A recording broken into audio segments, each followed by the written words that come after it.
اللہ تعالیٰ یہ خواب کیوں دکھاتا ہے بندوں کو؟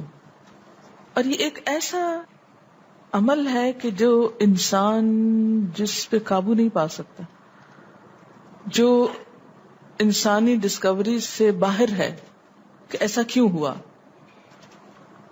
آپ دیکھیں کہ انسان دو چیزوں کا مجموعہ ہے، ایک اس کا جسم ہے اور ایک اس کی روح ہے. جہاں یہ دونوں آپس میں ایک دوسرے سے موافقت کرتے ہیں، ایک دوسرے کے ساتھ کوآرڈینیٹ کر رہے ہیں، وہاں یہ ایک دوسرے سے کشمکش بھی کرتے ہیں.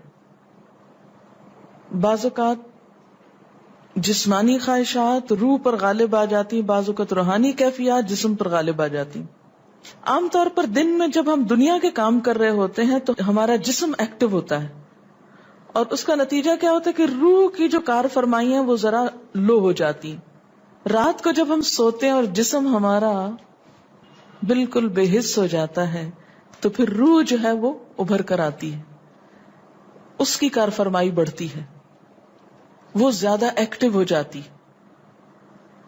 پھر آپ کو قرآن کی وہ آیت بھی یاد ہوگی کہ جس میں اللہ تعالیٰ فرماتے ہیں کہ جب انسان سوتا ہے تو ہم اس کی ایک روح لے لیتے ہیں، جس کو زندگی دینی ہوتی ہے وہ واپس لوٹا دیتے ہیں، ورنہ جو دوسری باقی ہوتی ہے وہ بھی لے لیتے ہیں.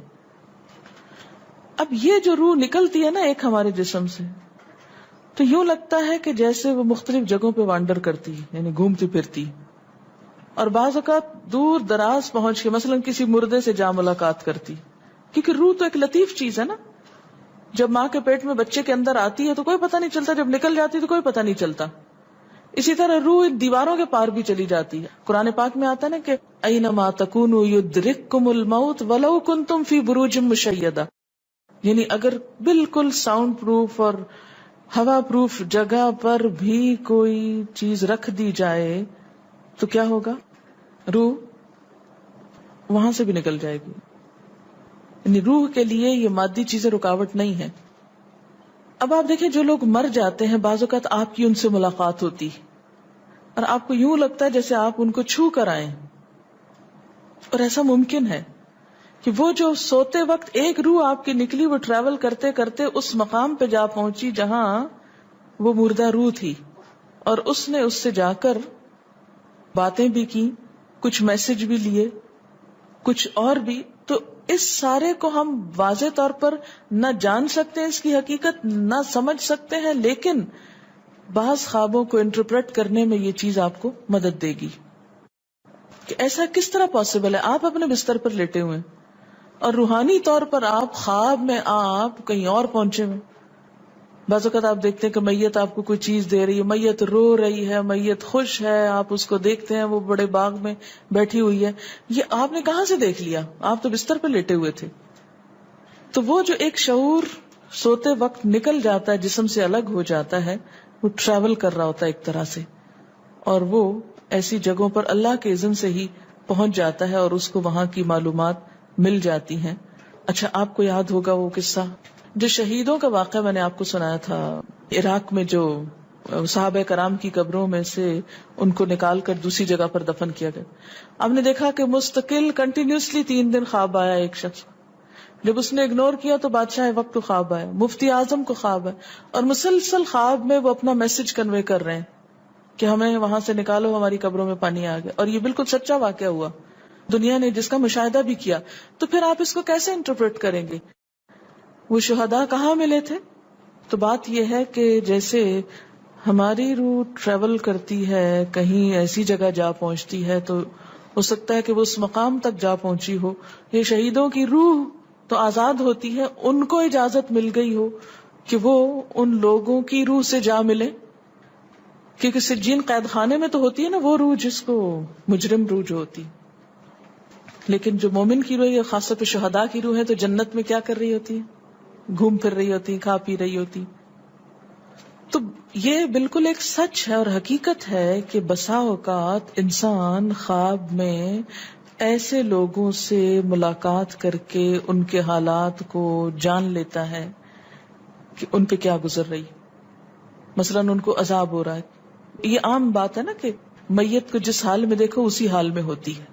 یعنی اگر خواب میں دیکھیں کسی نے اپنے والدین کو دیکھا کہ وہ بہت رو رہے ہیں فوت ہونے کے بعد، تو کیا کرنا چاہیے؟ ان کی طرف سے صدقہ دعا کرنی چاہیے. یہ بھی اللہ کی ایک رحمت ہوتی ہے کہ ان کو موقع دے دیا جاتا ہے کہ وہ اپنا میسج کنوے کر دیں. ایک طرح سے وہ اس کے دل کی بات نہیں ہوتی، الا یہ کہ آپ کسی انسان کے بارے میں بہت برا گمان رکھتے ہیں اور آپ اسے دیکھتے ہیں کہ وہ رو رہا ہے یا کچھ، لیکن کئی اور لوگ دیکھتے ہیں کہ وہ ہنس رہا ہے، کھیل رہا ہے. تو اس کا مطلب یہ ہے کہ پھر آپ ان دو کا کنٹراڈکشن کیسے دور کریں گے؟ تو پھر آپ یہ دیکھیں گے کہ جس نے خواب دیکھا ہے اس کا اپنا نظریہ اس شخص کے بارے میں کیا تھا، کیونکہ اس کی اپنی بدگمانی تو نہیں اندر چھپی ہوئی تھی کہ جو سوتے وقت اوپر ابھر آئی اور اس نے وہ روپ اس طرح کا دکھا دیا. پھر وہ حدیث نفس میں آ جائے گی، دل کی بات میں وہ چیز آ جائے گی. ٹھیک. تو نبوت کا جیسے انبیاء علیہ السلام کو کچھ غیب کی خبریں دے دی جاتی تھی، اسی طرح عام انسانوں کو خواب کے ذریعے کچھ غیب کی خبریں دے دی جاتی ہیں. لیکن کسی بھی خواب کے سچا ہونے کی آپ کوئی دلیل نہیں رکھتے. ایز سچ واضح بات یہ نہیں کہہ سکتے کہ میں نے جو خواب دیکھا وہ بالکل سچ ہو جائے گا، یہ آپ دعویٰ نہیں کر سکتے. نبوت کا تو دعویٰ کیا جا سکتا ہے، لیکن آپ اپنے خواب کا دعویٰ نہیں کر سکتے کہ میں نے جو دیکھا ہے وہ بالکل سچ دیکھا. ہو سکتا ہے آپ کو شیطان نے ڈرایا ہو سکتا ہے کہ آپ کے اپنے دل کی سوچیں اور خیالات اس میں آ رہے ہوں، اور خصوصاً اس وقت جب دو متضاد آپ کو خبریں ملے. مثلا ایک شخص آپ کے پاس آتا ہے، وہ کہتا ہے کہ میں نے آپ کے بارے میں بہت اچھا خواب دیکھا. دوسرا آتا ہے کہتا ہے کہ میں نے آپ کو اچھے حال میں نہیں دیکھا. اب یہ فرق کس چیز کا ہو گیا؟ اس کے اپنے گمان کا فرق ہے. ایک آپ کے بارے میں گمان اچھا رکھتا ہے، وہ آپ کو اچھا دیکھنا چاہتا ہے لہذا وہ آپ کو اچھا دیکھ رہا ہے، اور دوسرا آپ سے حسد رکھتا ہے اور وہ آپ کو ہر قیمت پہ ختم ہوتے دیکھنا چاہتا ہے. وہ ویسے تو مار نہیں سکتا آپ کو، لہذا خواب میں مار لیتا ہے اور خواب میں آپ کا حال برا دیکھ لیتا ہے. تو وہ خواب دراصل کیا ہوتا ہے؟ اس کی اپنے نفس کی بات ہوتی ہے. اسی طرح بعض لوگ جو جھوٹ سے بچتے ہیں، دھوکے سے بچتے ہیں، جن کے اندر منافقت نہیں ہوتی، جن کے دل بالکل صاف ہوتے ہیں، ان کو بھی بعض اوقات ایسے خواب آتے ہیں کہ جو بالکل واضح حقیقت ایک طرح سے نظر آ جاتی. لیکن کوئی شخص یہ خود سے دعویٰ نہیں کر سکتا کہ جو میں نے دیکھا ہے وہ میرے دل کی بات نہیں اور وہ بالکل بڑی سچائی ہے، جب تک کہ وہ چیز عملاً سامنے نہ آ جائے. آپ صلی اللہ علیہ وسلم نے فرمایا اچھا خواب اللہ کی طرف سے ہے اور برا شیطان کی طرف سے. یعنی اگر آپ کسی کو برا دیکھ رہے ہیں یا کسی کی برائی دیکھ رہے ہیں تو وہ دراصل کیا ہے؟ شیطان ہے آپ کے اندر، جو آپ کو اس شخص کے خلاف یا کسی خاص واقعے کے خلاف بھڑکا رہا ہے، اور آپ اپنی تسلی کر لیتے ہیں خواب کے ذریعے. فرمایا پس جب کوئی شخص پسندیدہ خواب دیکھے تو اسے صرف اس شخص سے بیان کرے جس سے محبت اور اعتقاد ہے. یہ میرا مشورہ نہیں، نبی صلی اللہ علیہ وسلم کا ہے آپ سب کے لیے. بخاری اور مسلم کی روایت ہے کہ جب کوئی اچھا خواب آپ دیکھیں تو کیا کریں؟ اس کو بتائیں جس سے آپ محبت رکھتے ہو، وہ آپ سے بھی رکھتا ہو اور جس پر آپ کا اعتماد ہو. جیسے حضرت یعقوب علیہ السلام نے کیا کہا تھا بیٹے کو کہ مجھے تو بتا دیا، بھائیوں کو نہیں بتانا.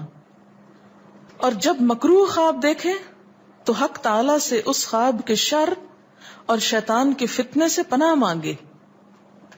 جب برا خواب دیکھیں تو اس خواب کے شر اور شیطان کے فتنے سے پناہ مانگے کہ شیطان بہکانے لگا انسان کو. اچھا آپ دیکھیں کہ بعض اوقات یہ ہوتا ہے کہ جسے ہمارا کسی سے اختلاف ہوا ہے، عقیدے میں، گھر کے جھگڑے میں، کسی ذاتی اس میں، تو ہم کمزور ہوتے ہیں، مجبور ہوتے ہیں، اس کو کچھ کہہ نہیں سکتے. تو پھر ہم بعض اوقات اپنی تسکین کیسے کرتے ہیں؟ خوابوں میں کرتے ہیں. مثلا ایک لڑکا کسی سے شادی کرنا چاہتا ہے اور وہ کر نہیں پاتا، اس کو وہ رشتہ مل نہیں رہا، تو وہ خواب میں دیکھتا ہے کہ اس کی شادی اس سے ہو گئی ہے، اس لڑکی سے. تو بعض خوابوں کی نوعیت بس صرف اتنی ہوتی، اس سے زیادہ اس کی حقیقت نہیں ہوتی. اچھا بعض اوقات جیسے کسی سے ضد ہے، عداوت ہے، دشمنی ہے آپ کی، اب آپ اس کو خواب میں برا دیکھ رہے ہیں، اس کی برائی دیکھ رہے ہیں، تو یہ دراصل کیا ہے؟ شیطان کا شر ہے جو آپ پہ غالب آ گیا ہے. آپ اس کی برائی چاہتے ہیں، ویسے کچھ کر نہیں پاتے، مجبور ہیں آپ، تو آپ خواب کے ذریعے وہ اپنی تسلی کر لیتے ہیں.